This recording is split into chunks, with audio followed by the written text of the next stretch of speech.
All right. Greetings and salutations, friends.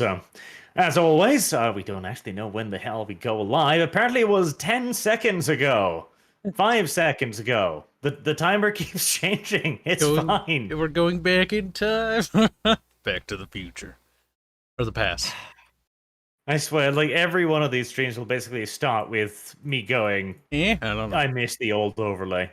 But oh well. It's gone. You have to let it go. Where the hell we go. We do have to let it go. Let it go. Let it go. Right, so today, a bit of a slow news week, but we do have Victoria 3. That is the obvious first topic for today. Then we have Chris Rock. Apparently, finally, speaking his mind again. Chris Rock's been in an interesting position where he's kind of tried to go along a little bit with the wokeists, but it's not working out like all of comedy, frankly. And we're going to talk a little bit about Bethesda as well, as they have now closed their official forums, moved to Discord, and said that for the 17th time, I think, they'll finally be announcing something about Starfield next E3. I remember when it was supposed to be the last E3, then the E3 before that, then the E3 before that, and then the E3 before that, back to the dawn of time. But hey, who knows? Maybe. Nobody knows. And if we have some time at the end, we'll talk about another slightly spicier topic, and a retarded topic as well. So, Victoria 3 was finally announced. It is not a joke. Or if it is, then I hope they tell us soon, because it's an awfully cruel joke, if that's the case. Mm-hmm. Did you play Victoria 2, Kyle? I did. And one thing I can say that I already don't like about, there's two things. Just looking at the screenshots. I know I already have opinions, right? The UI is dark. That's awesome. I like that. That's easy on the eyes. But it seems very like CK3, where CK3's UI was kind of clunky. Yeah, it's a minor complaint, but it just looks a little...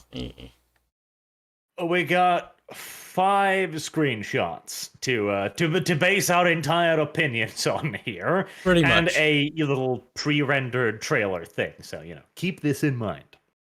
But for me, Victoria 3 has kind of been the shining promised hope.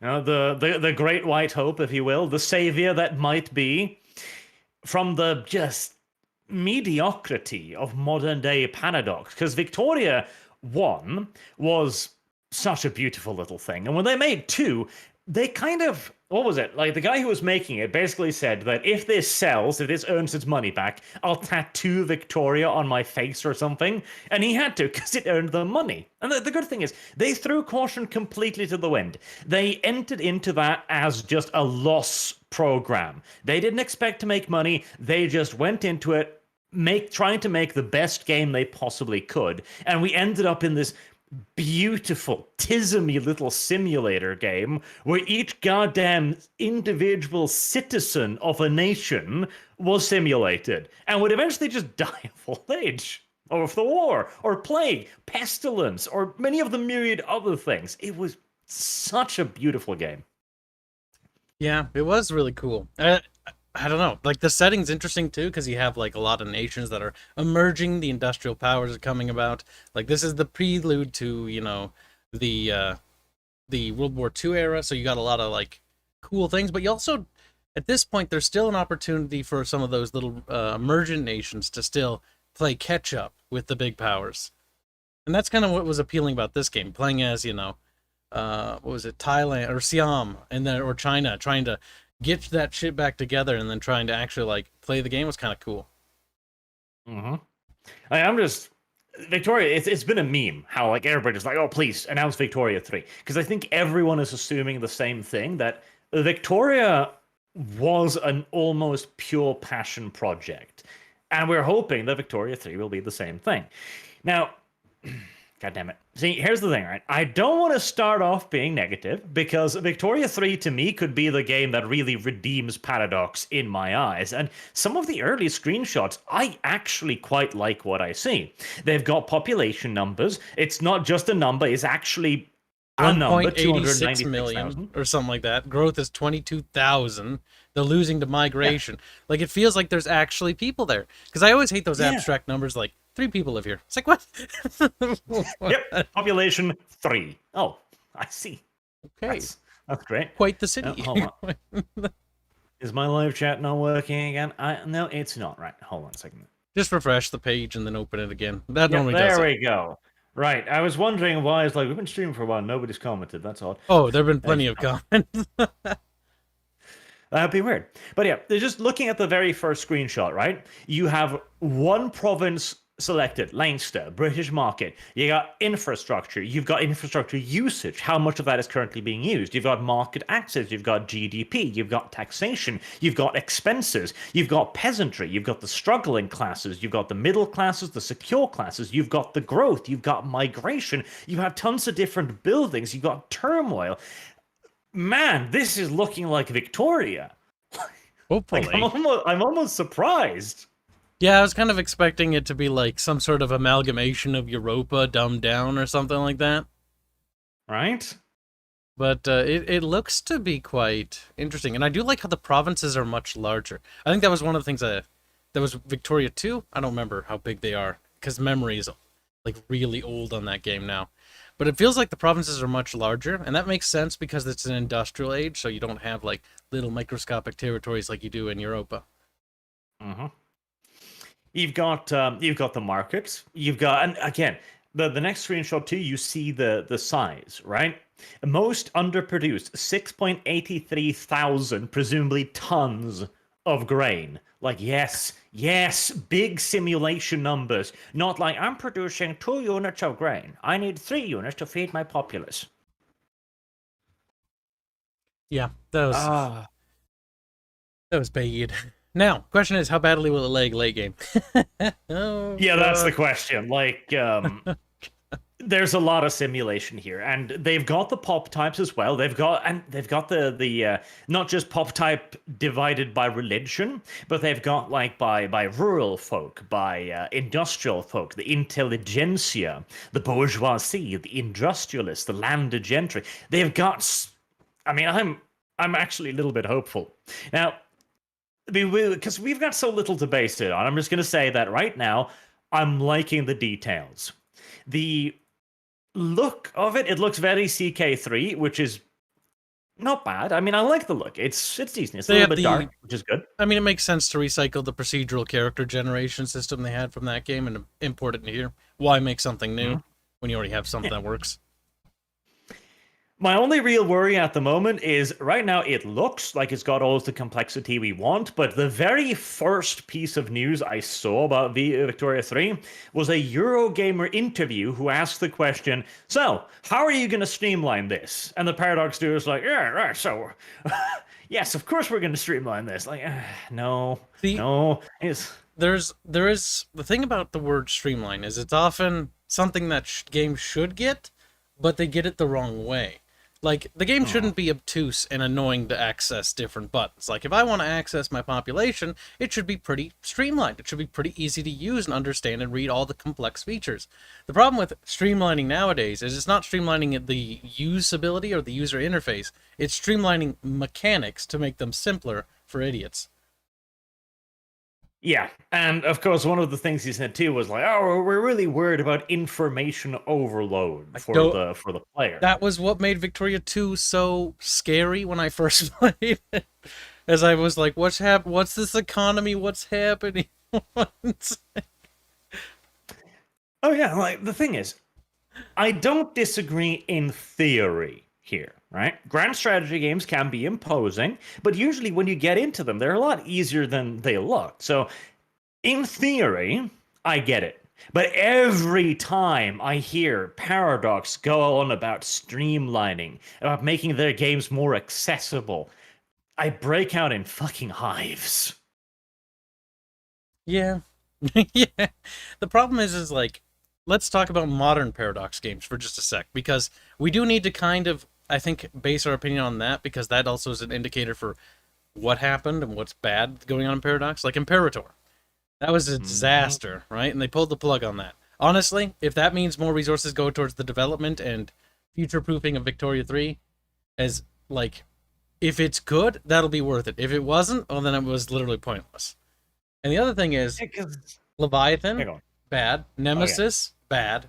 Like, every expansion lately for all these games is bad. The last expansion for Hearts of Iron was just a flavor pack. The new one coming out isn't even, like, ready. So, like, currently they don't have a particularly good reputation. They've been dropping the ball again and again and again and again. So, hopefully that their bad luck streak's going to run out. Yeah, that's the problem, because we can sit here and theorize all we want, but the fact is, Paradox has had a really bad run now for a long time. Their little gangster thing, like, what was it? Oh god, I forgot about that. Sin or something? Empire Sin, and then there's BTM, don't forget about that. Of ETM as well, that absolute disaster.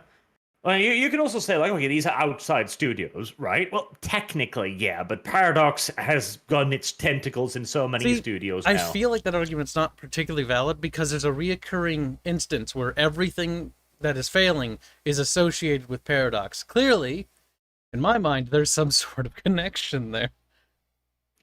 Because that is the problem that we need to return to. Paradox's track record as of late. You've got Imperator Rome, which was the most blatant case of not having any idea what your audience wants we've almost ever seen. Then we're coming hot off the heels of Leviathan, which is now the lowest scored game on Steam.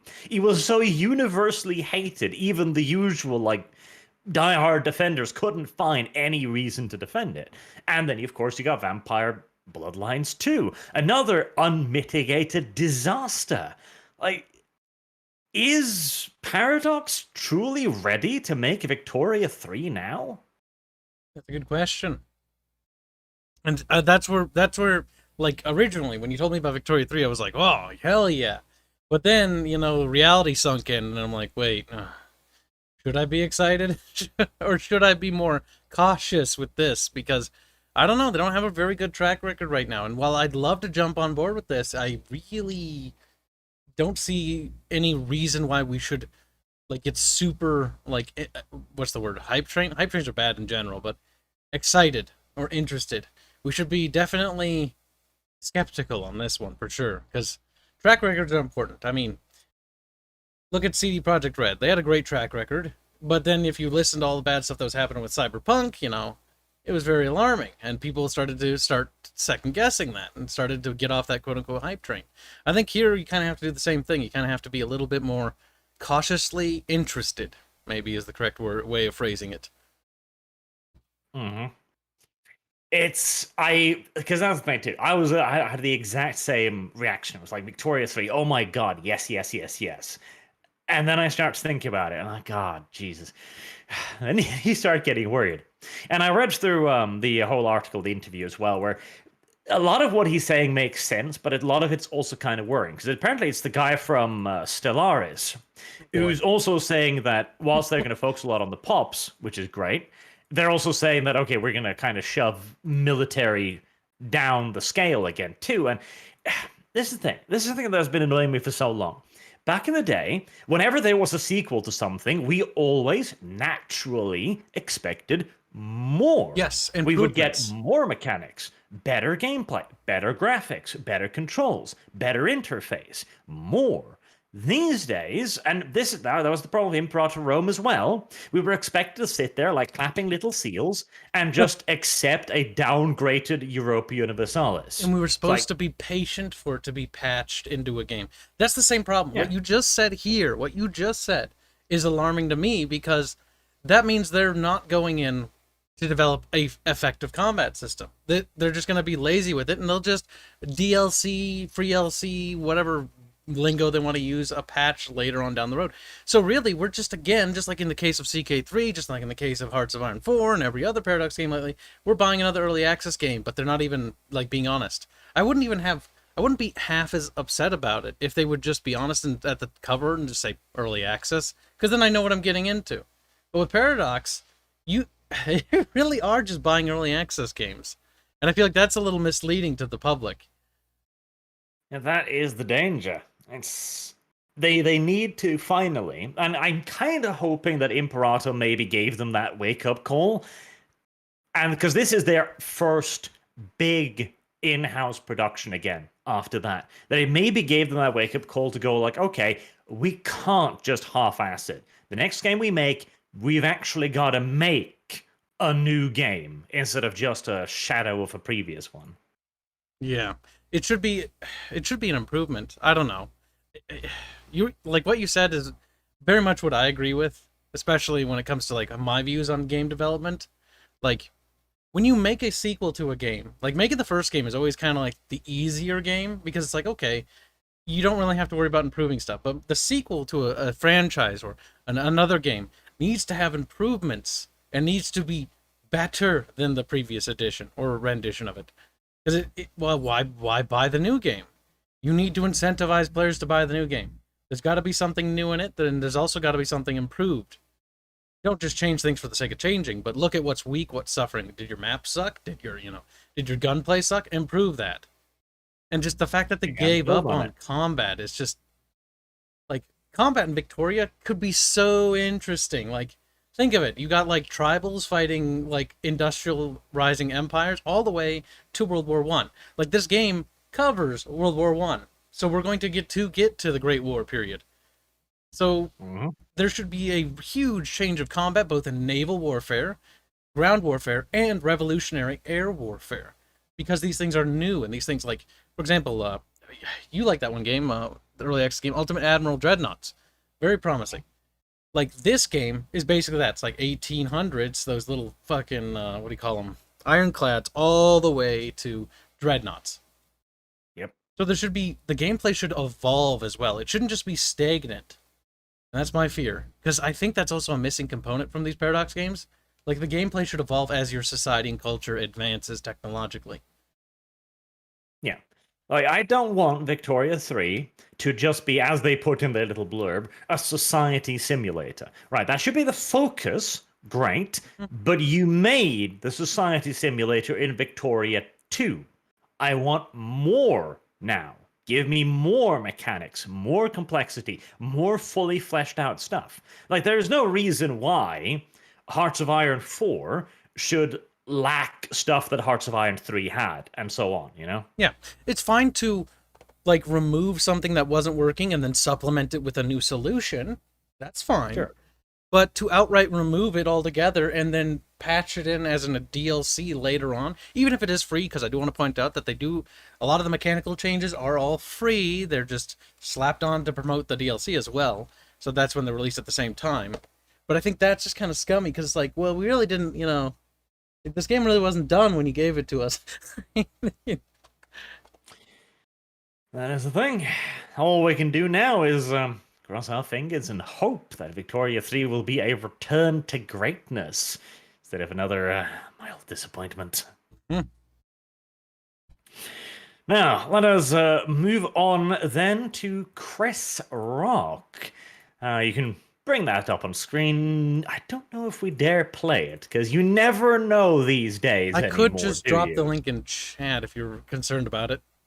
Like, we are adding... Sure. The thing is, we are adding commentary. So, like, because I work in anti-piracy, like, it's not like we're just outright taking it, but then again, like, these corporations, I've had experience working with people like that, maybe not Sky News Australia exactly, but they can be overzealous in being aggressive. But we're providing commentary. I don't know. It's one of those things. I think we should be fine, but like, I'm not a lawyer, so I don't know. That is the thing. So, what we got here? Sky News Australia. Sky News Australia is a very interesting thing, because Sky News themselves are actually quite progressive, but the Australia variant is anything but. They are they're quite spicy. They can be quite spicy, and they absolutely get what's currently going on. And they had an interview with Chris Rock promoting his latest movie nonsense. Now, I got into some trouble for quoting Chris Rock on occasion. Yep. Which is, of course, the beauty of it. Like, you quote Chris Rock, you're a racist now. Again, as you can see here on screen, he's clearly a card-carrying member of the Ku Klux Klan. Broad tent there. Clearly. Very, very. And he's kind of been trying to toe the line a little bit, in that I think he mentioned some time ago that a lot of the jokes he did back then he might not do today and stuff like that. But in this interview, he essentially says that he feels that stuff like cancel culture, which we all know is a very clear phenomenon of the current day fake left, is scaring comedians into being unfunny and boring because nobody wants to take chances anymore. And yeah, I mean, that seems to be unavoidable. I mean, I love stand-up comedy. I don't know how you feel about it, Kyle, but have you seen any stand-up comedians like recently that isn't like 50 years old? Yeah, that's the thing. Like, you bring this up, and it's an interesting point because I used to watch a lot of stand-up comedians as well, and I honestly remember around like 2010 to 2012, like they just sort of stopped being funny slowly but gradually, and that might have just purely been a coincidence, but I think there is some merit to what you say, because the thing is, when people are afraid of what they want to say and you can't make jokes about certain things, then they're gonna obviously take it a lot more, what's the word, careful. I've watched a few interviews with the Monty Python people that are still alive, and they seem to have some interesting opinions on the whole like free speech thing, or not necessarily free speech, but like humor thing. Like, I know one of them couldn't go to forget, like some sort of university in England and do a joke because they were afraid it would offend people, and he was mad, and so he's complained about it on Twitter, if I remember right. John Cleese, I think. I'm terrible with names. Yes. Cleese has talked about this on a couple of occasions previously as well, and he's been lashing out against the idea of cancel culture frequently. That's the thing, like, stand-up comedians, modern stand-up comedians, who are they? Like, okay, Dave Chappelle had kind of a return a while ago that petered out a bit. Louis C.K., the man who molested a potted plant in his room and apparently masturbated on the phone with people, like he's kind of around. Who else? Like, who current stand-up comedians do we have? I try to look for these like comedy special stuff that occasionally pop up, and it's all really, really old. Like old recordings, old takes, old stand-up comedians. You've got Chris Rock, you've got Martin Payne, Dave Chappelle, George Carlin, obviously. Hell, I saw a Jerry Seinfeld one special pop up recently. Like, wow, we are digging down deep now, aren't we? Yep. It's kind of weird. It's kind of sad. There is that. The most modern one I can think of is the British guy. Oh God, what is his name? The dude who hosted the Oscars and told them all to go screw themselves. That was brilliant. That was what? That was like, when wasn't that near when Trump got elected? I can't remember. 2018? 2016? It's a little while ago, but it's not super long ago. Yeah, I'm trying to remember myself, but I do remember that. I do remember that being, I think, the one point in which I was like, wow, that was funny. That's strange. That's not normal. Yeah, I don't think anybody expected that. That was quite the surprise for them, wasn't it? Mm-hmm. Let me see. I've got his face in my head, so I need to figure out his name now. I'm sure I'll be like, oh God, yeah, that's him when I hear it. List of stand-up comedians, and it's not quite as large as I would have thought. It's almost a little bit of a lost art in many ways because it's not done anymore. I'm just looking at this list here. You've got Russell Howard, that's Rowan Atkinson, Jimmy Carr, Billy Connolly, like just Ricky Gervais. That was his name. That was it. Yes. John Cleese. Oh, yeah. Like, they're just really old names. People who have been around forever. I mean, it's not strange either, because you say the wrong thing now, never mind on stage, but on social media, you simply just disappear. Oh, there we go. Chat has been shouting Ricky Gervais for a while. Yeah, they don't seem to understand that. I do know on your end, you can actually set the stream's latency to be, what's the word? Low? I'll show you that after stream. So that chat, because we're not streaming particularly, like, advanced gaming footage here. It's really just like a still shot. So you... And I'm also the one streaming for you, so, and I know my internet can handle it. So we'll lower the speed, or what's the word? I forget the button. Whatever. We'll make it so that it's a lot closer to reality, so that you guys are only like a few seconds behind rather than being a minute behind. There's a little bit of a delay, but yes, Ricky Gervais. I was also occupied in looking for it myself, not thinking to look over there. I mean, I saw it, but I didn't want to interrupt you. Well, yeah, should have then, shouldn't you? You were talking. But the point is, there doesn't seem to be any new blood in this field almost at all. I mean, Chris Rock himself, let me check. It's like 30 or 40. Chris, 30 or 40. I think he's older than that. Chris Rock has been around. Yeah, he was born in 1965. Damn, he's dead. Holy shit, he's 60. Yeah, no, he's 56 years old. Chris Rock is 56 years old. It's getting old. That's just kind of weird to think about, because he's still a prominent stand-up comedian today. Like, where the hell are the new guys? I'm scared of being cancelled, I guess, or overly politically correct. Yeah, here, actually, there's a wonderful example, because technically speaking, of course, Count Dankula is a stand-up comedian. That's his career now, his job. And then he made a video with his dog, and, well, that was that. I can see how other people might look at that example and go, yeah, maybe not. Yep.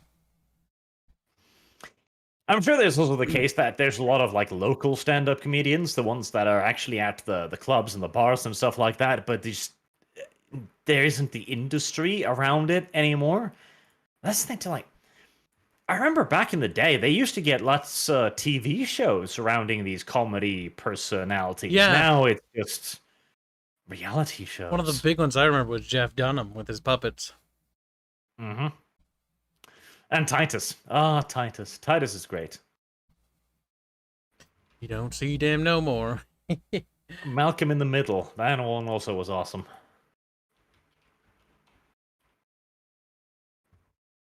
Oh, well. Comedy is dead. What else isn't, I suppose? Well, I mean, if anything, that does mean that there's less competition if you want to break in. Sure, you'll deal with SJW. It's like, for example, that's one of the reasons why when I look at the game we're making, right, I'm like, oh, there's not that much competition when I think about it, because most of them are all woke and retarded. That is true. The same can be applied to many other industries, not just game development. It can be applied to books, because I've read some really retarded woke books too. Oh, like really bad. Would not surprise me. The problem is, of course, you can't actually get out there anymore if you simply just get cancelled the moment you open your mouth. That's true, but the thing is, it depends on connections. The problem with, like, doing stand-up comedy in, like, a studio sense, or, like, going to places and stuff, is, yeah, they can just call people and cancel you that way. That's why I think digital methods might be more prudent, because digital means makes it easier to get around cancel culture. Now, they can still do stuff to you, yes, but there are more alternatives, and you get more exposure online, and it's harder for them to silence you online. It's not impossible, but it's a lot more difficult. It is. We could have stand-up comedy literally just on YouTube. That would be an interesting concept. No idea if it would work, but still. I doubt YouTube would do it, because considering they killed the gaming section right when I got back into YouTubing, I was like, thanks, YouTube. Now growing channels is remarkably hard if you're not already established. Weird, that. But still, it is very interesting to see the big-name personalities like Chris Rock finally standing up and feeling secure in saying, yes, cancel culture does appear to be a problem. It's stifling the industry. and they need to find some way to reject it and deal with it. That's good, because it is actually a sign of a little bit of mainstream pushback to it, which, as much as we might hate that section of entertainment, we do need them on our side. The culture wars a very slow ship to turn, as it turns The out. thing about our side, quote unquote, is like the idea that it's a left or right issue is kind of like, I think it's not really. Because whether you're left, right, or central, it doesn't matter. We should all be united in this one effort, because this effort silences an entire group. And if one group can be silenced, then so can the other. Yes, this is really not a left versus right political issue. This is a woke versus not woke issue. Yes, and the wokest like to claim a political side like leftism because they try to use that to get more allies, when in actuality they're just using them, and then they'll throw them under the bus once they've won anyways. That does seem to be the case, doesn't it? Another laughing matter, probably, is the whole goddamn Starfield mess. Oh boy. So, let's, this one is just... Right, I'll send you this one here. It's like, you want to turn off your ad blocker? No. Is that the right Not one? necessarily. Massively overpowered. What? I thought I had the right link. I guess I didn't. No, this one's the first one. Bethesda decided to shut down their official their forums and move to Discord, which is quite the interesting move. So they will keep the Elder Scrolls Online forums, but everything else is on Discord now. That's a weird thing to do. Like, a community hub is now a forum. Like, what are they trying to achieve with this? Let's see. I mean, thing is, I've talked about using Discord for forum use for our own project, and like we decided against it because logistically it's harder to keep tabs on things because it's just a big string of people typing all the time, which is kind of the same in forums, but forums is a little slower because, you know, they have to submit a message and then they wait for a reply, and submitting a message isn't just as simple as hitting enter, and it also isn't like a chat service. So I think it would just honestly make management of their quote-unquote forum, pseudo-forum now, more difficult. I don't know what the decision behind that is. But at the same time, I don't know. Like, it feels like it's one way to make it so that people's opinions matter a little less because they're buried under text. Kinda. Like, when there's a forum post, there's a post. It has a name, people can go into it, it's already categorized, and the most popular ones rise to the top. Because that was kind of my opinion as well. If they find something that's broken or retarded, then that will be a thing. It'll be at the top of their forum, and people will be like, okay, this is the hot thing going on right now. And people will click on it, they'll look at it, they'll read it, they might respond. On Discord, it doesn't work that way. One dude says something, and then 5 seconds later, it's buried beneath text. Yep. That might be one way to do it. And then, of course, it's because they're rolling out, partially, I think, because they're trying to get this whole Starfield thing on the road. And nobody quite knows what the hell this is, what it intends to be, what it wants to be, what any of the idea behind this is. So, apparently now, its release date is 2022. Mm-hmm. And we still don't even know the genre. Yeah, that's weird to me. Okay, like, just for a second here, because as an indie developer, right, I went into making a video game, and originally it was going to be like Castle Crashers, but then it turned out that I didn't know how to fucking do that because I was too retarded, so then I made a turn-based game instead. One thing I want to point out here is the fact that they don't know and they haven't told people what genre it even is kind of alarming, and it's been in development for this long. That's kind of shit I figured out like a few months into the project. Like, how, when you have a team, and it's like, the thing is they have like I forget what it's called, the GDD, right? It's a big giant grand design doc. And basically the idea is that it's all laid out in a big giant grandiose plan on how the game's going to work, how the mechanics are going to function, how it looks, how it presents, and they haven't told anyone yet. Like, it just feels weird that they've held on to that information when it's very easy to say, yeah, no, it's a turn-based tactical RPG, or it's a real-time strategy game, or something like that. Like, anything. The most basic, like, genre terminology. would be good enough. That's true. Just Well, going it's just an RPG, apparently. And chat's already talked about this too. It's probably gonna be a disaster, and it kind of sounds like it. And it would be a lot easier to contain a disaster on Discord.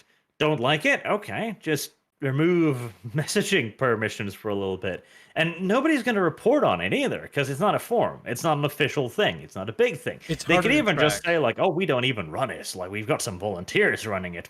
Oh, those throwaways are fucking fantastic. I was... remember when MechWarrior 5 was the thing, and back when I was on the server, right? Because I was excited about the game before they lied to us and then put it on Epic. I fucking hate that shit. And I do remember that they would just go like, well, the moderators aren't really associated with the dev team, so, you know, we can't really be held responsible for what they do. It's like, okay, so good to know that you just hand mod roles to whoever for whatever rhyme or reason, because you just feel like it, right?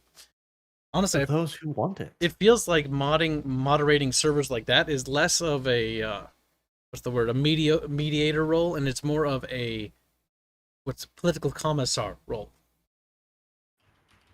It kind of has to, because the other thing too is, now that they no longer have control of their own forums, Discord technically has. Okay, a bunch of people post a bunch of gore porn in a channel, and their Discord gets eaten. Like, that seems like a remarkable vulnerability all of a sudden. It'd also be remarkably easy to purge an entire channel by just right-clicking, deleting. See, the thing with forums is, sure, they can delete a forum thread, and that's pretty easy too, from running a forum, depending on how their forums work, but I assume it's pretty simple, right? Censoring people is pretty easy, but it takes a little bit more time because management of that's a little slower. Here, not only do your opinions matter less, but they also are easier to just dismiss, because the entire quote-unquote discussion section can be yeeted with 2 clicks of a button. Right-click, delete. And I think a confirmation button, but that's 3. But still, it's pretty simple. And I don't think people are going to screen cap too much of that. Some people do. Some people are really autistic. Like, we've had people come into Arch and my server, and they try to take us out of context, and they try to screen cap and record things like that. People do that all the time. And I imagine people will do that on a server like this as well. But the thing is, it'll be a lot more difficult. And it's also, can be said, like, well, it was forged. You know? Because making that shit in Photoshop is really easy. Very. It is an interesting move. And then, of course, again, Starfield also is, what was it? The date is in late 2022, with no more specifics than that. They reiterate that apparently the entire Bethesda team was working on Fallout 76, and if that took their entire team, then good God. I still can't believe people actually enjoy that game now. Like, we tried it on stream, and it's absolutely horrendous. It's just boring. It's just the third release of the same Fallout game. It's the same now game. With hacked on MMO mechanics. It feels like, honestly, the MMO effect is like, oh, good, now there's more people to suffer and boredom with you. And you can't mod it. Like, yay. See, cooperative modes and multiplayer modes can make a game that is mediocre very enjoyable. But the problem for that game is it's not very enjoyable to begin with, and it's just kind of boring. Like, all you do is walk alongside each other and shoot stuff. Like, there's not a lot of interactivity or cooperativeness beyond that. Well, that's kind of the problem. And that took their entire team to make. And so that's another thing too, right? If we take their word for it, Starfield only actually started proper development something around 2019, 2020. This is going to be such a disaster. Like, I am almost convinced this is going to be absolutely awful. Yeah. God. Have there even been any other... nope. Just space RPG that is... Okay, so they did give the most basic thing. But the thing is, like, they don't even go to detail, like, how it works. Like, even in our early stage, I can be like, well, the combat works on a grid, and you can move your little characters around. Like, They can't even go like, oh, it works in like a first person environment. You get like cool powers, and they don't even like try to excite you here. It's like it's RPG. Fuck you. And the word RPG, fuck me. That word is used so loosely nowadays. It's not even funny.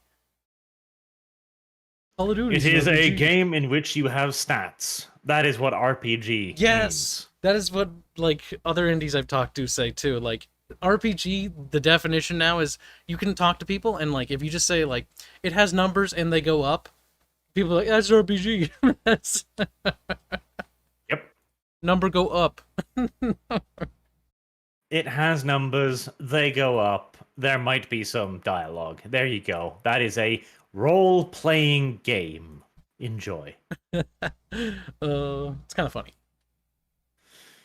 Funny is one word. Fallout 3 was their last great game, says the chat. Was it? Was Fallout 3 really that great game? I don't know. Fallout 3 for me was kind of fun, but like it was, I don't know. It felt just like Oblivion, really. Yes, that's kind of the thing. Like that's not really a Fallout game. I don't know. A bit of a side thing as well. Yeah, excuse me. As I mentioned in chat there, if I had seen Games Workshop pulling a Disney with the Warhammer Plus, I have seen it, but until they actually tell us what exactly that is supposed to be, I am going to refrain from leaping to judgments yet. If they are genuinely trying to launch some kind of streaming service, however, the stick will most certainly come out. That's funny. Now, who's launching the streaming service?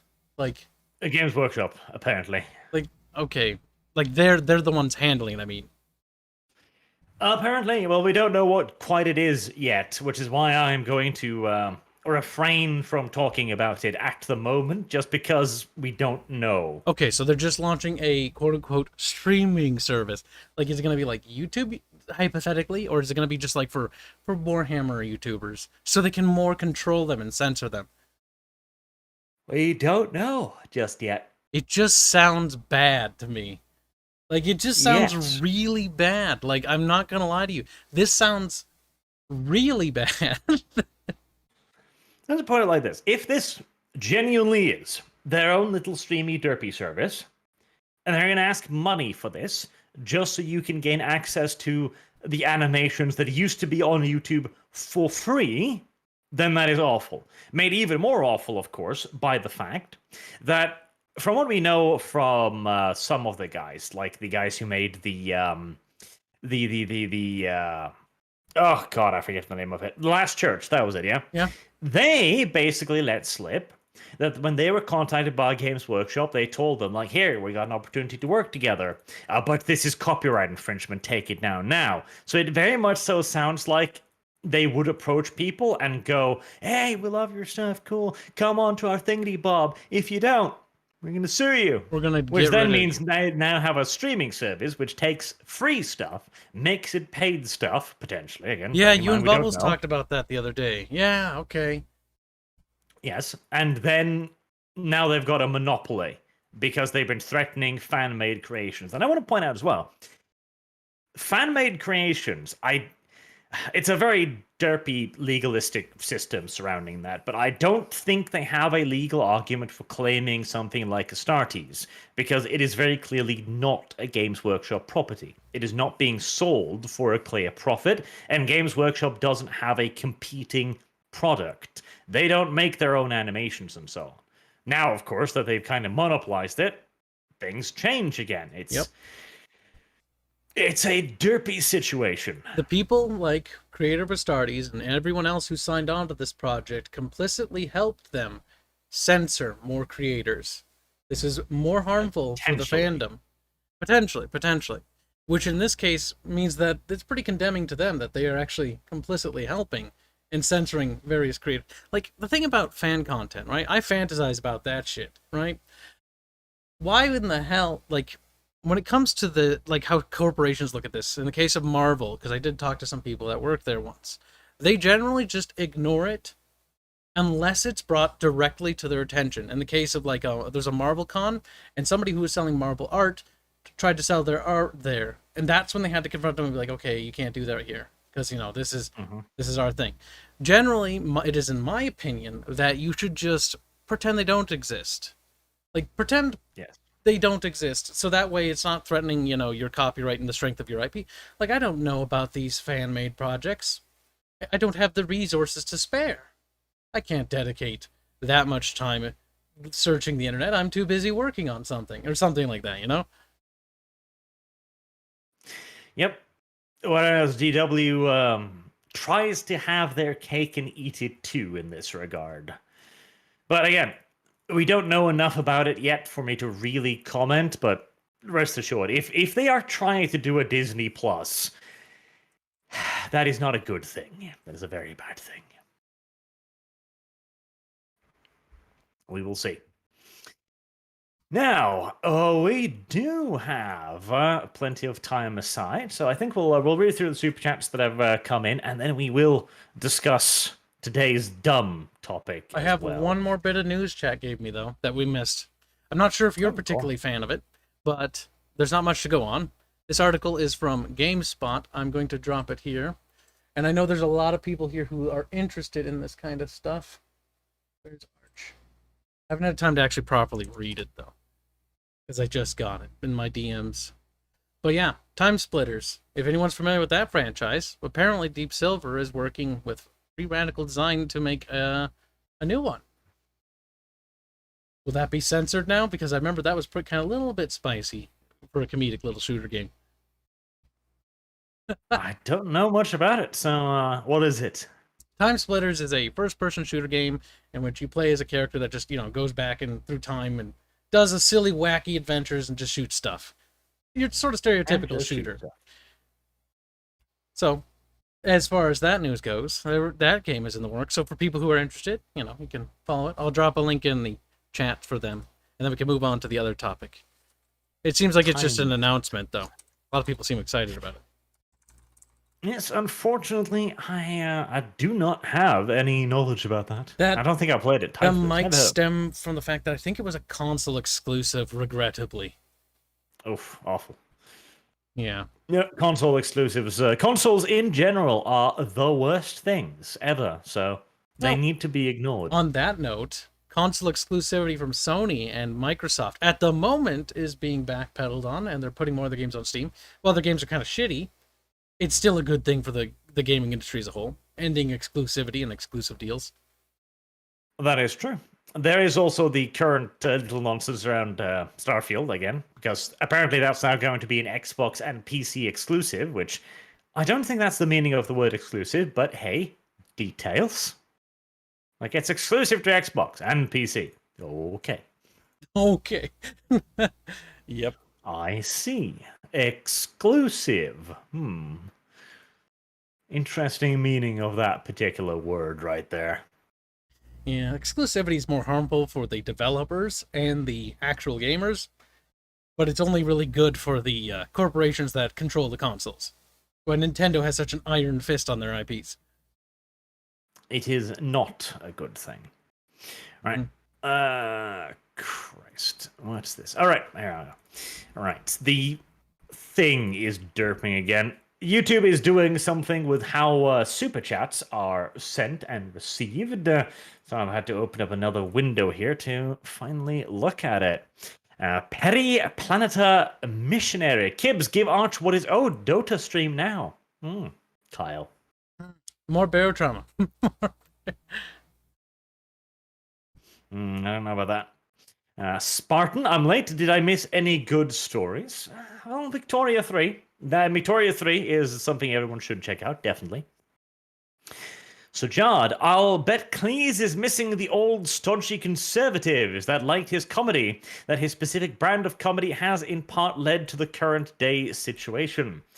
Well, John Cleese is a good guy. Like, he's been arguing out against cancel culture a while now, but I do believe he probably has looked at some of the stuff that's going on and thinks like, yeah, I did argue for some of this, didn't I?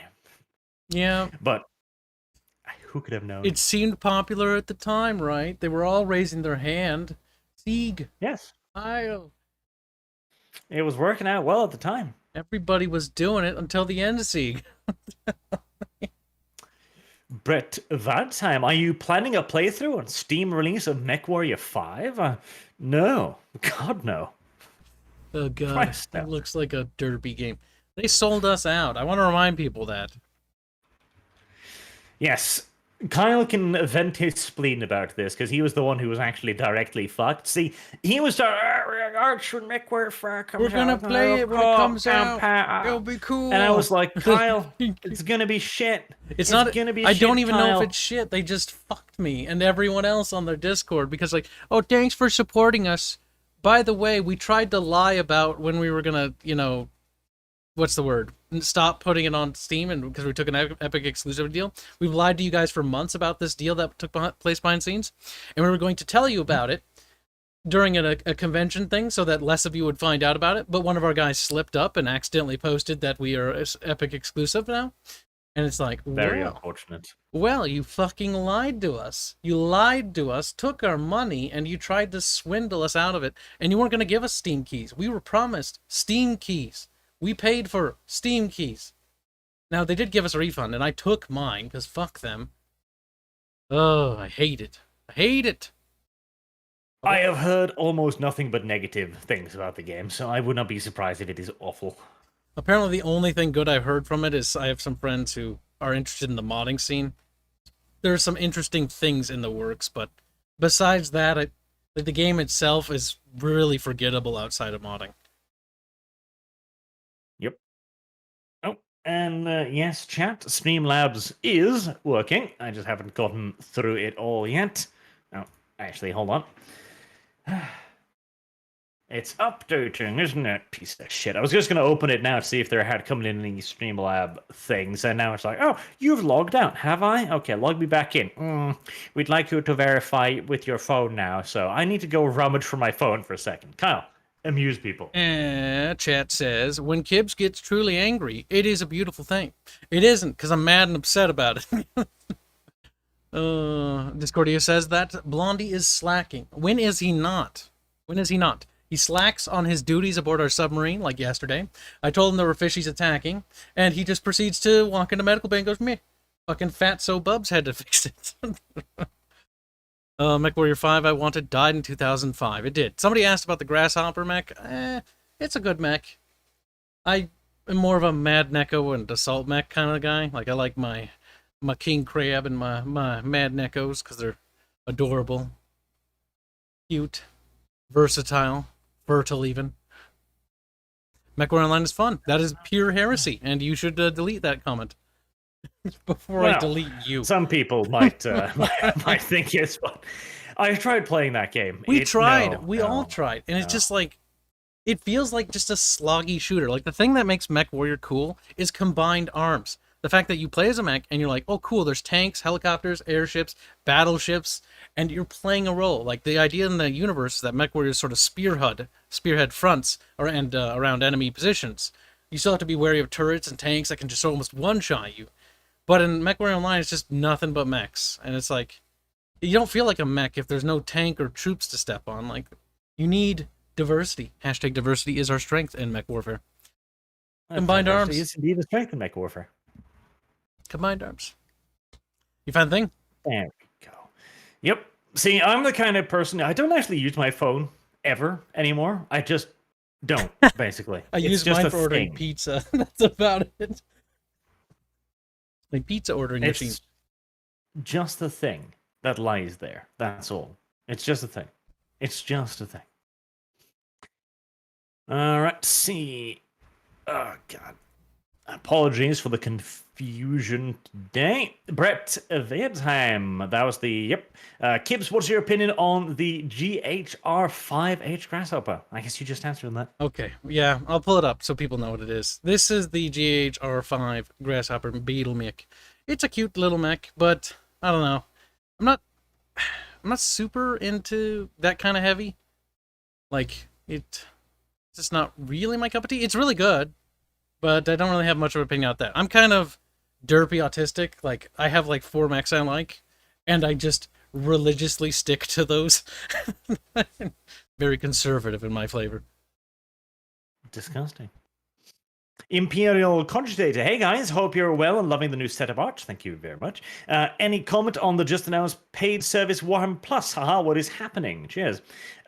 Is that official? Because all I've seen about it is the trailer. I haven't heard anything else, so I don't know what the hell is up with it. What was the game called again? I'm just gonna pull it up. No, Warhammer Plus. It's the Warhammer paid Plus, service, the streaming service, whatever. I'm just gonna check real quick on my own. Go ahead and keep reading.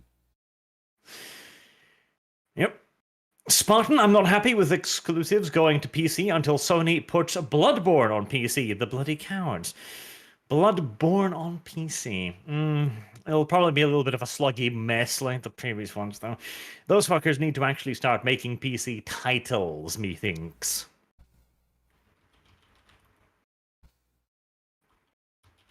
Yeah, there's just not much about that.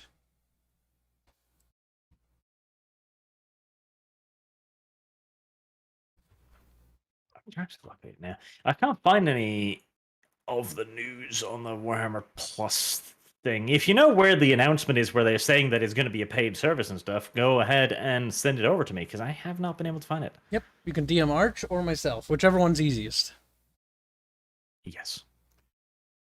I do find it extremely disappointing, though, that after all these months, years in some of these products or projects, and what have we got? They gave us a brief trailer with some tiny snippets of the animations, and that was it. Like, they're still not done with any of this? What the hell? Okay, here's some. Keep checking back for more information. It's 23rd of June for the full reveal. Okay, so the 23rd of next month is when they actually reveal, like, what precisely this garbage thing is. Because it's nothing. It's just, like, tiny little previews. I say, okay. That's dumb. That's very dumb. Tnetchniev. Arch is curious, despite Activision's actions, what is your opinion regarding the Starfield universe? Like the universe itself, the setting, and tech, etc., if you are familiar. Well, it's quite 40k, to put it mildly, but I don't mind it. In fact, I really liked the original StarCraft. From a universe perspective, it was dark, a little brutal, a little horrible, but also a little funny. You know, it was a good mix of irreverent, grim darky almost, where the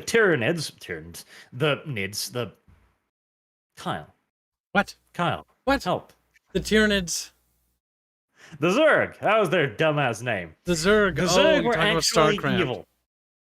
But that's the problem. They were. Nothing can be evil in Blizzard's universe. They have to turn everything into a misunderstood goody two-shoes, which I really don't like. See, I liked that for Warcraft 3. I liked that for the orcs. I thought that was cool. And I liked that there, but then they just did that same trick to StarCraft 2, and they're like, Sarah Kerrigan has murdered billions and billions of people on billions of fucking planets, but we forgive her, and James Raynor and her end up happy together. I think somebody told me Total Biscuit apparently had a take on this, and the entire thing was just a fucking, like, fever dream that Raynor had, and that he goes outside the bar after it's over and shoots himself in the head.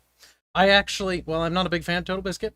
I find that take to be extremely canonical. I think that's the canon. I think that's what really happened. He just was really depressed and he killed himself. Okay? It was a fever dream. It was all a fever dream. It was just bad writing. Cruel and disavowed.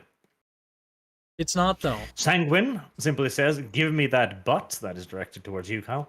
Give. He wants Blondie's butt. It's firm. Offer. Don't ask how I know. Give up.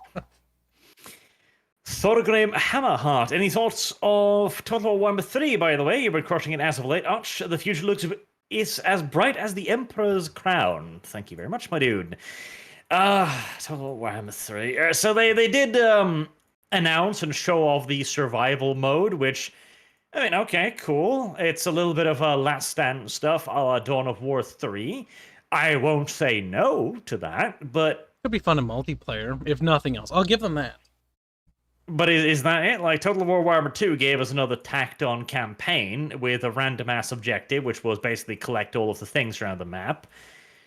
And now we don't even get that. Is the survival mode all we get? I mean, for me, already Total War Warhammer 2 was too much of just a race update for me to be worth $60.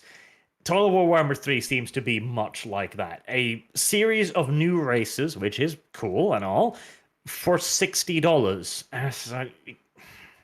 I cannot justify to It myself shouldn't be purchasing 60. a race pack for $60. Even if it's like 4 races. Here's the thing, right? $60 for 3 games plus all the DLC. And you, like, let's say you buy all 3 of these goddamn fucking games, right? I'm mad now. You buy all 3 of these goddamn fucking games, and you need to buy a DLC to get the rest of the frigging units for your one faction. And the AI has access to them, by the way. Because of course they do. Like, what the... Oh, I hate that so much. And the other thing to top it off is, like, okay, the bonus campaign things, like, I love the idea of them because they had different flavor, but those are bonus things. The Vortex campaign doesn't do shit for me, personally, because I don't care. We need settlement battles. We need siege battles back. We need fort battles, actual forts, like forts, army forts your units could make. We need river battles back with actual bridges, not little passes. Like, where are these things? Where are the more important things? The things that made the game interesting. And also the health system. Oh, God. Everything's so spongy. Watching a spearman stab a orc for 30 years is about as engaging as watching paint dry. Like, good lord. Like... And Chet brings up a good point here as well. And 2 points, in fact, namely that you're not only paying $60 for the race pack, but they've already announced cut content DLC. So you're paying $60 plus an extra $60 if you want to get that faction pack later. Though you do get it on the pre-order because it's an incentive, you know? So they're already screwing you there. But waiting for siege battles, that's the thing. For me, I had a very clear line here. The only way I was going to be actually interested in Total War Warhammer 3 was if they reworked siege battles and added mechanics. You know, stuff like river battles, like bridges, like naval combat, something. Instead, again, it just seems to be another faction pack. And it's just... How many hundreds of dollars does Total War Warhammer 2 cost now with just faction packs? And the game itself has remained unchanged to such an extent that the factions are now using each other's unique mechanics. Oh, God. Like, how many different variations of the underway are there now? Yeah, also, the underway can go fuck itself, right? So the dwarves have access to the underway in places they never friggin' built it. Just like the beastmen can use the forest path in the middle of the desert. Like, what the hell? And on top of that, oh my god. Why? Why is it... Okay, if every race gets it, then the races that don't, which are like 4 of them or 3 of them now, or I don't even remember, now feel so hamstrung, like... Everyone else gets access to this mechanic. It's not unique. It's not even that cool. It's literally just a straight path battle. It would be cool if there's like little bridges and like connecting to different little platforms you got to fight over, and the maps had some diversity. Like, I never understood that. Total War Arena maps were really, really cool. They were very cleverly designed. So most of the ones I played anyways, back when that was still a thing. Why did they never, ever, ever use those cool, very like... what's the word? Verticality maps where they have different elevations and sections and bridges connecting to here and there. They don't have any of that. Total Warhammer is just a field battle or a straight line battle every time. And if it's a wall battle. Like, why? We need more. Like, I hate it. Yep. The battle should be cool. We should have cool cities. Karak should have multiple walls. Something. It should. You know, I can't really get serious with it. I can't. It's just... I want to love it, but they make it impossible for me to love. Very much so. Right. We'll, just another super chat popped in. We'll let them build up a tiny little bit, because I want to talk about one other just retarded news today, okay? Yeah, I think I know and this is... Straight up retard, dude. Is fine. It is from the Babylon Bee. I know it's a satire website. Okay, don't get me wrong. I understand, but they are right here. They're right on the goddamn money, and it's so annoying.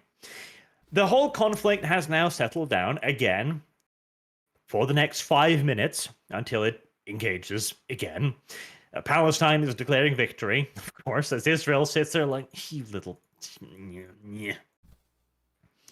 And the B, doing better journalism than mainstream media, brings up a beautiful point in that the two sides are just shooting each other with American money now. Literally. There is the Americans give money to Hamas, which then shoots missiles at Israel. Israel then asks for money from America, who then gets money, and then they use that money to buy weapons. It is the dumbest conflict in the history of warfare, surely. It is. It is pointless. That's because that's the problem when you have a big power, right? A power that has different, like, internal machines within it. And that's the problem. As any nation gets more powerful and wealthy, there's different groups that are interested in different things. Part of America wants Israel to win, part of America wants Palestine to win, and the rest don't give a shit. But the parts that do want to get involved are funding and supporting these other factions, because why not? Because we need to be involved in every little thing everywhere. If it doesn't ever directly affect our economy, like, it's one of those things where it's like, why bother? Especially if we're going to pick a side, we might as well just pick a side and stop fucking tiptoeing around it. Or at least just glass it and be done with it. Because this is just an eternal war conflict. And probably used for military contracts as well. To keep the military complex nice and running. Like, we sell weapons to you, and we sell excess rockets to you. We can also test weapons on foreign nations. Like, it's not a very ethical thing, but from a strategic point, testing weapon systems on various nations and having them fight each other for our amusement is both scientifically beneficial, but it's a little bit ethically debatable, you could say. It's just, it's dumb. It's very dumb. So, what the B points out here is that the US gives money to Iran, which is a mind-boggling idea in and of itself. It also gives money to North Korea, by the way. North Korea would starve were it not for the international food aid given to it by both the US and the EU, which is yet another insanity. Iran then gives rockets to Hamas, which then fire them at Israel, who shoot them down with American rockets given to them by, of course, again, the American government, who gives them a monetary sum, which Israel then turns around and purchases weapons for. Like, this seems to almost be nothing more than a way to convert taxpayer money into military-industrial complex money. That seems to be the only cause for this god-awful conflict at this point. Conflict should have been over ages ago, regardless. And yet it will be dragged on throughout the rest of the century because of things like this. It's so dumb. Like, at some point, we just need to step in there from both sides and be like, stop it. And they go, no, okay, we'll bump both of you then. What? Learn to live together or learn to die together. The choice is yours. The choice is yours. See, that's not a radical solution, some might say, but we just start bombarding both of them until they both sign a peace agreement and they form a confederation against us. Therefore, becoming a unified country fine. And chat brings up another good point. Yes, indeed, BreadTube did fund Hamas. That was funny. Dev, that little degenerate, did some pretty good digging on this and uncovered that the serfs had donated their money directly to an organization that had previously been found guilty of funneling money to Hamas. Like, good job. Good job. Good stuff. Good stuff. Let's keep those wars going. The eternal jihad. And both sides should come together and clap Gibbs's cheeks, says chat. Degenerate. But a possible solution, nevertheless. You know, when you think about it, they'll both be circumcised. Random fact. I think so. Doesn't Muslims do that too? I think Muslims do that too. I think it depends on the caste or society, the branch of faith they follow. I question this. I very much so question I'm not an expert on Islam. I'm just sort of guessing. You're just sort of guessing. They believe in stuff. Well, that's good. They believe in stuff. Slightly different than the other guys that are next to, which is like the same God. But they're like, you believe in it a little bit differently, so I'm gonna kill you. Oh, it's kind of beautiful. I did check An my expert inbox. opinion, no doubt.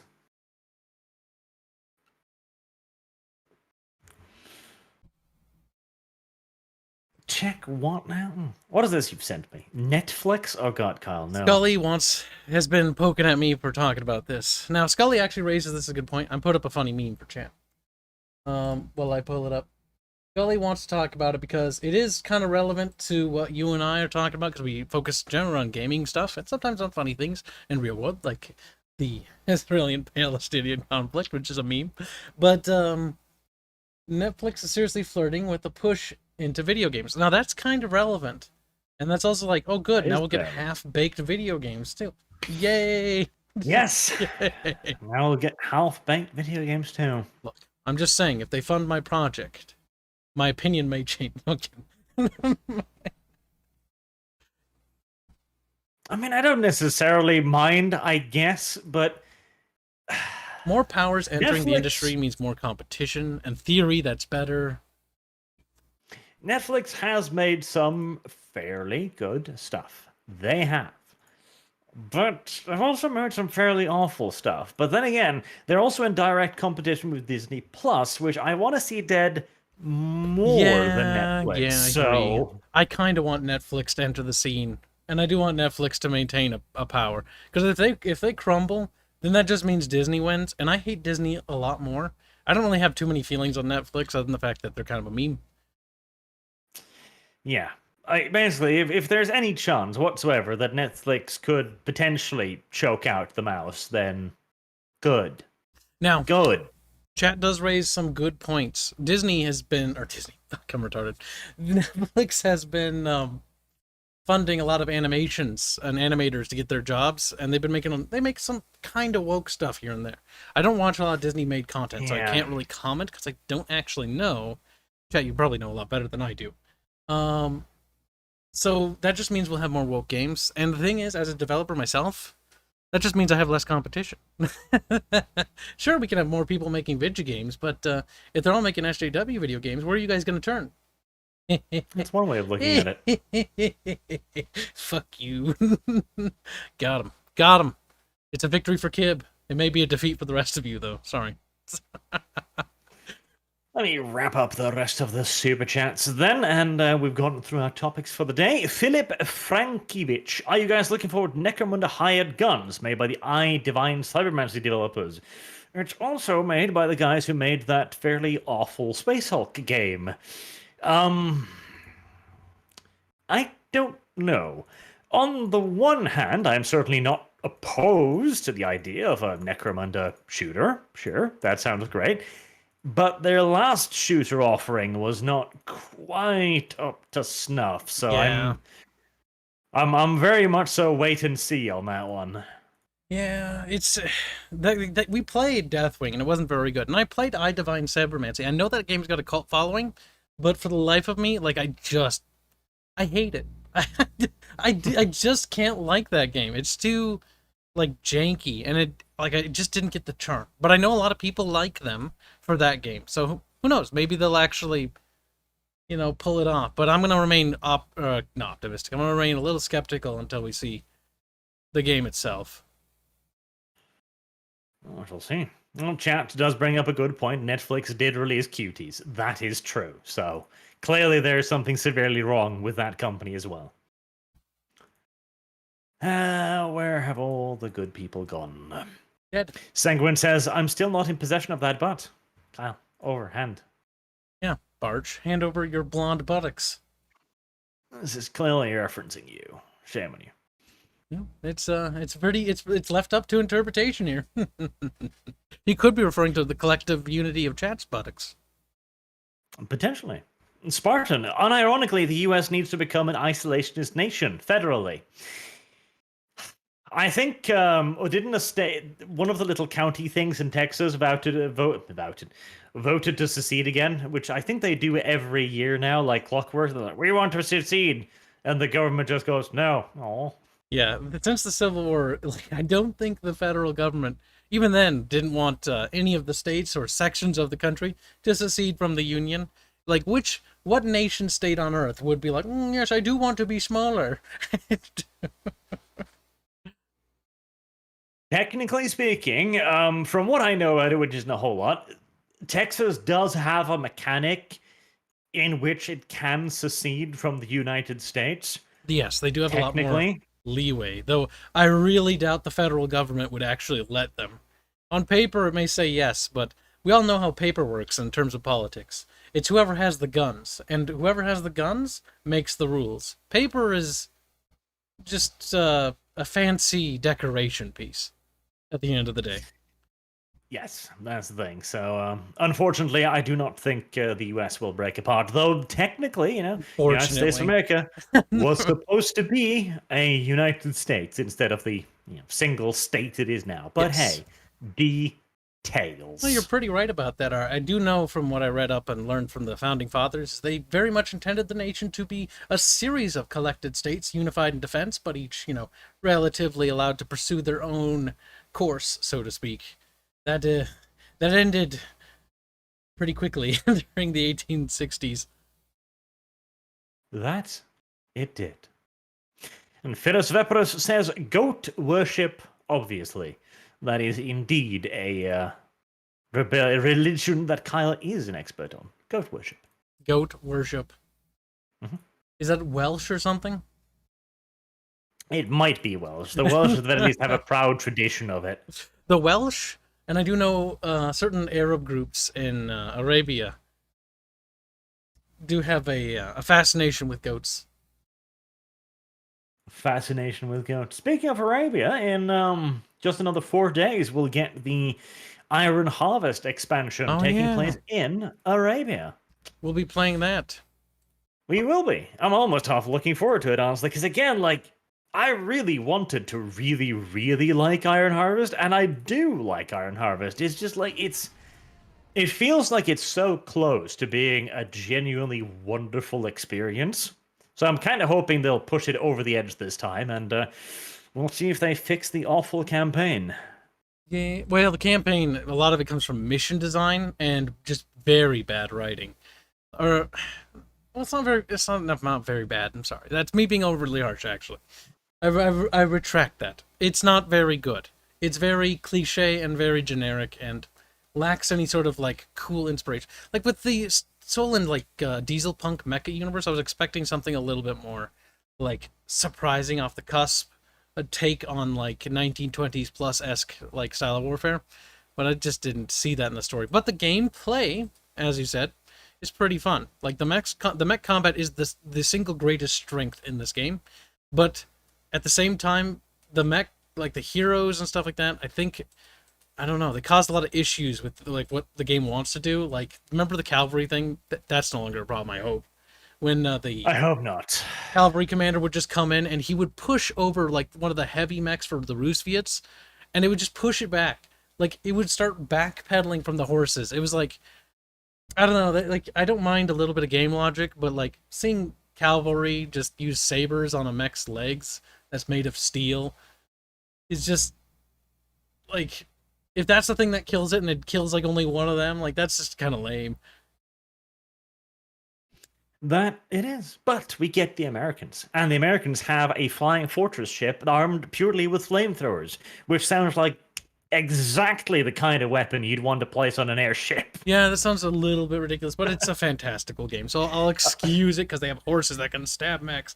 But ridiculous is a good thing. Okay. And they are adding air units to all the factions, which I think that will probably help the game a bit, because a little bit more unit diversity is never a bad thing, especially because it opens up new avenues of tech. Now you can attack across rivers with airships, and now you have to think about new strategies for that. That might be good. Mm-hmm. I have hope. I have high hopes. Right then. A little bit more on time this time, because I didn't have to tell Kyle that, yes, swords does indeed come in bags occasionally. It doesn't. No response to that? Okay. It does, though. It's not very common in the United States, okay? I go to the grocery store and the market, and I don't really see gas in a bag. I don't see Gas in a bag. I don't see sauce in a bag. In fact, I still haven't ever seen sauce in a bag. The closest I've seen is Crystallite, the stuff you put in your water and you mix it up like a tea. That's about as close as it gets. No, Kyle. Like you're just so wrong. It hurts my tiny little senses, frankly. You're just mad. You're angry. In fact, I'll one-up you, Kyle. I will fucking one-up you, and I will send you this right here. This, Kyle, is liquid cheese in a bag. That sounds special. But what is it for? It's a liquid cheese. Is it for like nachos? Because nacho cheese can be kind of gooey. You put it on things.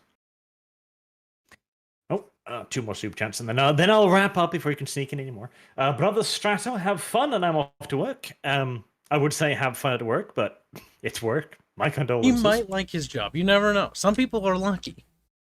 That's true. Some people are lucky. I hope you like your job. There you go. That's a good way. Good.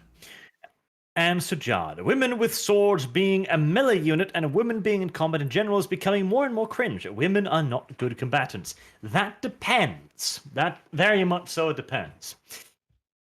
If you have been in a long-term relationship with a woman and you insult her and she comes after you with a frying pan, you will be surprised at the ferocity. Oh boy. Right? Everything is relative. Now, thank you all very much for watching our 4th little news stream now. These are fun. I like these because they're just dumb. And hopefully we will see you all again next week. And remember, there is the RP tomorrow, where Dev will finally be impregnated. Maybe, possibly. Possibly. Just the way we like him. Just the way we like him.